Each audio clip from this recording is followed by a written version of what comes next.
My name is Sophie. I'm 25 years old, and for a long time I believed I was a strong person. I worked hard, always tried to do the right thing. I juggled 2 jobs, helped my parents whenever I could. We weren't wealthy. Far from it, but we were close, and that gave me strength. When I met Marco, I thought my life was finally heading somewhere stable. He was charming, full of ideas, always talking about starting his own business. He spoke of the future with passion. And I, maybe out of naivety or loneliness, believed every word. During the 2 years we were together, he had financial ups and downs. But he always had an explanation, always told me not to worry. "It's under control," he'd say. "Just give it time." Then one day he came to me saying he needed a loan, fast. But his credit was ruined. He asked me to take it out under my name. Deep down I knew it was a bad idea. But he convinced me. Said it was just a temporary thing. That soon everything would be fine. And I wanted to believe him. I needed to believe him. What I didn't know was that signing those papers would turn into a nightmare. Months went by. Payments started falling behind. The phone started ringing non-stop. Banks at first, then collection agencies. Then the threats began. My parents' house was at risk. Somehow, Marco had used it as collateral without telling me. And Marco himself. He vanished. Disappeared without a word. I was in complete despair. I couldn't sleep, afraid to answer the phone. I was ashamed to tell my parents the truth. And at work, I tried to smile, do my job, act normal. But inside I was falling apart.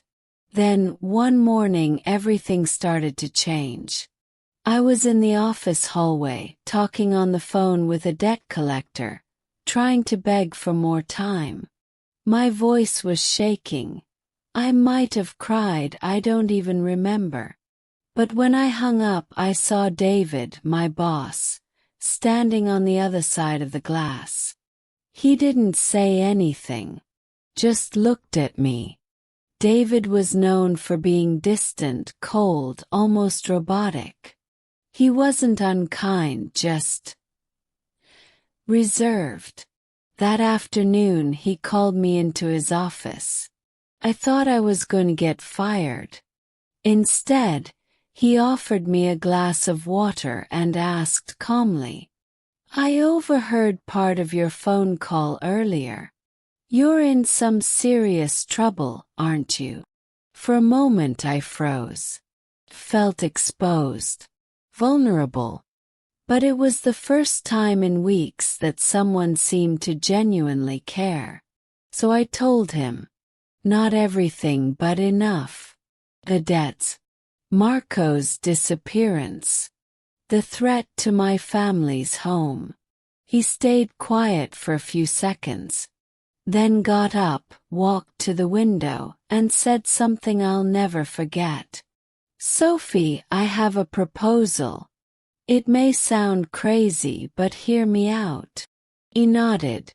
He continued, "I can pay off your debt. All of it. Save your parents' house. In return, I want you to marry me. Legally. For 1 year. Just a contract. No emotional involvement." First I thought he was joking. But he wasn't. He explained he needed to be married for legal reasons. Some condition in his father's will to retain control of the company. And then he said something that struck me. "I don't trust many people. But I trust you." I was speechless. Felt like something out of a bad romance novel. But my life wasn't a story, it was a mess. And this This might actually be my way out. I didn't sleep that night. But in the morning I went back to his office and said, I accept, but under one condition. I want to keep working. I want to grow in this company. I want to be treated with respect, not just be the boss's fake wife. He nodded. Deal. First it was awkward. We followed the script. Shared a house, separate rooms, polite conversations. But over time something shifted. We began to talk more. Share routines. He listened to my ideas at work. Gave me responsibilities. And slowly, the cold, reserved man I thought I knew started to reveal a different side. Kind, thoughtful, even gentle. I started to enjoy his presence. Felt safe. Respected. And maybe, for the first time in a long time, valued. Then he showed up. Marco. It was a rainy afternoon. I was leaving work when I saw him leaning against my car. He looked thinner, tired, but his eyes were the same. Those eyes that used to convince me of anything. Sophie. Please forgive me. I made a mistake. Got scared. I hid. But I'm back now. I want to fix everything. I still love you. My heart pounded. Part of me wanted to scream. Another wanted to cry. He said he had a job now. That he wanted to take responsibility. That we could start over. But I wasn't the same girl he left behind. That night I told David everything. He listened, as always, without interrupting. Then he looked at me and asked, Do you still love him? I hesitated. But then I said the truth. I did. But now, I'm learning to love myself.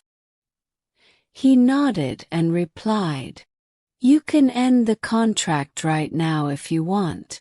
I won't stop you.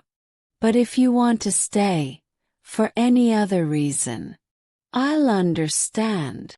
The next day I met Marco one last time. He cried. He begged. But I looked him in the eyes and said, You taught me not to trust empty promises. And without meaning to, you taught me to stand on my own. I don't hate you. But I don't want you back. And I walked away. 3 months later the contract with David ended. But we stayed together. Not because of legal papers. 'Cause we wanted to. Because we'd built something real. Today I'm a team coordinator at the company. Have a voice. Have peace. And most of all I have myself back. One night over dinner, David looked at me and said, The first time I asked you to marry me, it was out of necessity. If there's a next time, I want it to be for love. Smiled. 'Cause this time, I knew the answer.